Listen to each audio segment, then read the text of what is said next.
Hello, everyone, and a very warm welcome. Today, we're going to jump right into some really powerful words from your chapter, I Will Do It. This story is just packed with determination and ambition, right?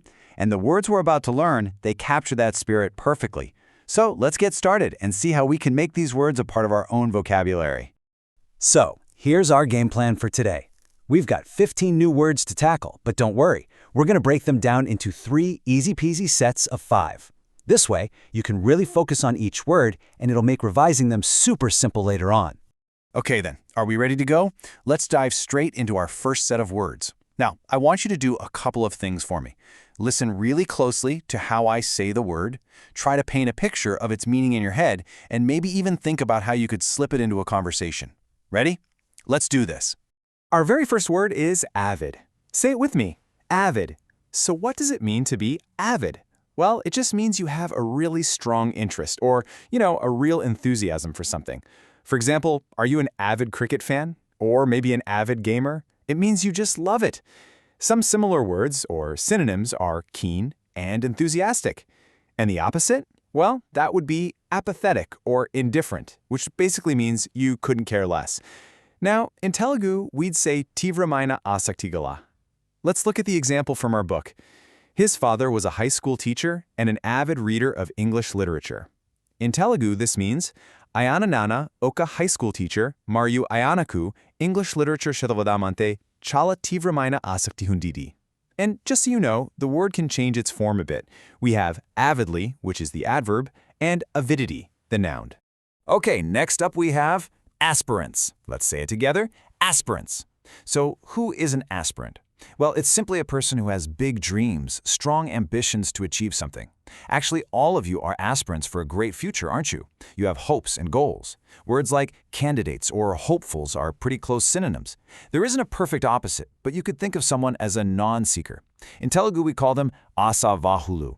The example sentence is, all these IIT aspirants would sit below the shade of a stone mandap. In Telugu, that's, E IIT aspirants andaru okarai mandapam nidakinda korchunevaru. And remember, this word comes from the verb aspire, which means to have that strong desire to achieve something. All right, our next word was actually in the last sentence. It's mandap. Mandap. Now, this is probably a word you've heard a lot, right? In English, we describe it as a raised platform or a pavilion, the kind used for special ceremonies like weddings. And of course, in Telugu, it's mandapam. Just picture it, a beautifully decorated mandapam at a temple or a wedding. Other English words for it are pavilion or platform. So, looking at our sentence again. All these IIT aspirants would sit below the shade of a stone mandap close to Chamundi Hills, which means, E IIT aspirants andru Chamundi Hills dagra unna, oka rai mandapam nide kinda kurchunevaru. Ooh, here comes a really strong word. Ultimate. Let's say it. Ultimate. So what does it mean? It means the best, the final, the most extreme version of something. In Telugu, we'd say antima or atyutamaina.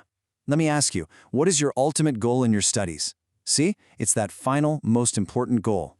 Synonyms would be final and supreme, and the opposites are, of course, beginning or initial. The sentence in our lesson is, it was the ultimate aim for any bright boy at that age, which means, avuyasula unna ye pratibhavantradaina abaiki ade antima lakshyam. And just for your information, the adverb form is ultimately. And the last word for this set is D-Day. D-Day. Now, this is a really interesting one. It means a specific date when a really important event is supposed to happen. In Telugu, we call it Nirnayaka Roju. It's not just any old day, it's the day. Your final exam day? That's your D-Day. It's actually a famous term from history, from World War II, when it was used for a huge, top-secret military operation. Our example is very short, but so powerful. The D-Day came. Simple, right? It just means, on Nirnayaka Maina Roju Wachesindi. Wow, excellent work on that first set, everyone. Are you feeling a little more confident? I hope so.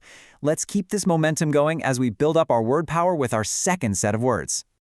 Okay, kicking off our second set with the word implied. Implied. This is what you do when you suggest something without saying it directly. You just hint at it. In Telugu, this is parokshamga suchinchina. Like when you ask your friend for help and they let out a long sigh, it's implied they're not thrilled about it, right? So synonyms are suggested or hinted.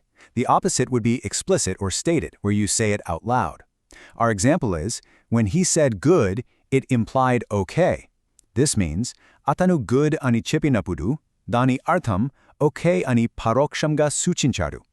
The main verb is imply, and the noun form is implication. Our next word is something we think about a lot. Afford. Afford. It's all about having enough money or resources to pay for something. In Telugu, that's bharinchagalige stomata. It's not just about huge purchases, it's about everyday choices. Can you afford a new pen this week? Things like that. So synonyms are pay for or bear the expense. The opposites are lack or be unable to pay. The sentence is very clear. I cannot afford your expenses at IIT, which translates to Nenu IIT lo ni kharchulanu parinchalenu. And when something is not too expensive, we call it affordable. Okay, let's talk about a personality type. The word is introvert. Introvert.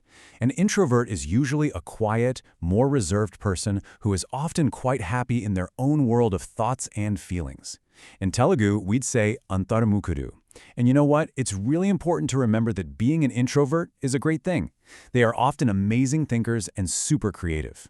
The complete opposite, of course, is an extrovert. The text says, he was an introvert by nature, which simply means atanu swabhavataha antarmukudu. And the adjective form is introverted. Now, for our next word, just listen. Chirping. Chirping. You can almost hear it when you say it, can't you? It's that short, high-pitched sound that birds make. In Telugu, it's the kila-kila ravalu of birds. Synonyms would be tweeting or warbling. And the opposite? Well, just silence.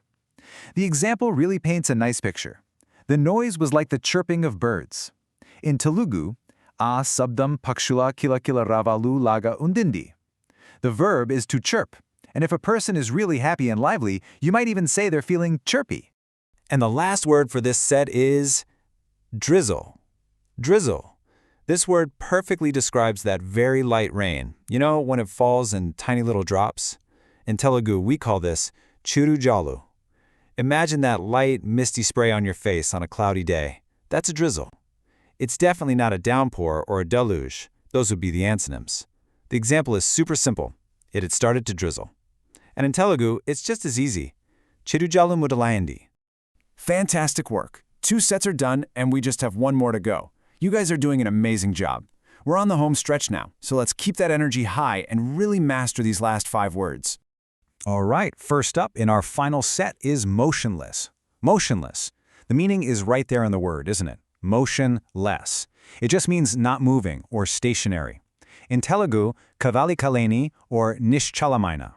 So synonyms are still or unmoving, and the opposites are naturally moving or active.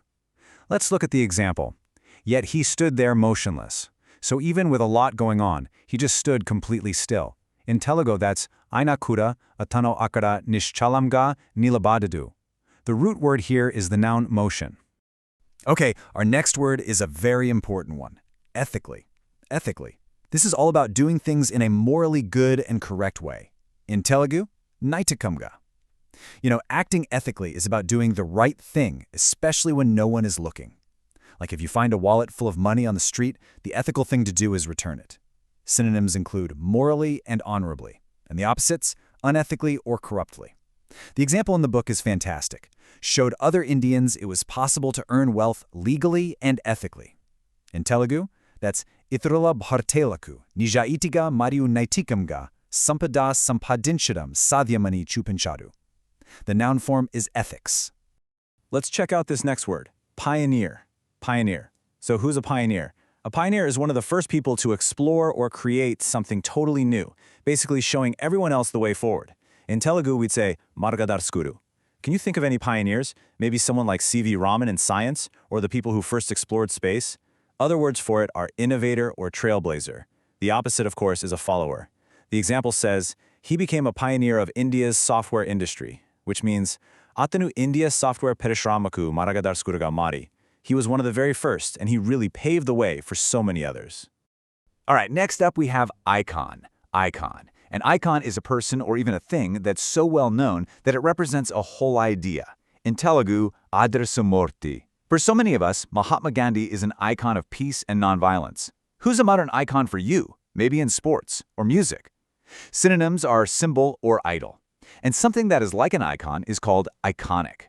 The sentence from the lesson is, today he has become an icon of simplicity, which means, Iroju atanu sadanatana niki oka adrasa mortiga maradu. He became a living symbol of a simple life. And here we are, our final word for today, and it's a really beautiful one to end on, philanthropist. It's a long one, let's say it, philanthropist. So who is a philanthropist? It's someone who generously uses their money or their time to help other people, to help humanity. In Telugu, you could say data or paropokari. It all comes from a love for mankind. You know, great philanthropists like Azim Premji and Ratan Tata are famous for their charity work. Similar words are benefactor or humanitarian, and the opposite would be a miser, someone who hoards their money. The example we have is a phrase, apart from being a philanthropist, which means oka paropokari ga undatame kakunda, and the act of doing this good work is called philanthropy. And that's a wrap. That was our final word. You all did such fantastic work today. We've just learned 15 new powerful words together. So, I have a little challenge for you. Just try to use one of these new words in a sentence today, okay? The more you use them, the more they become yours. Keep practicing, keep reading, and watch your vocabulary grow. All the very best for your exams. You're going to do great.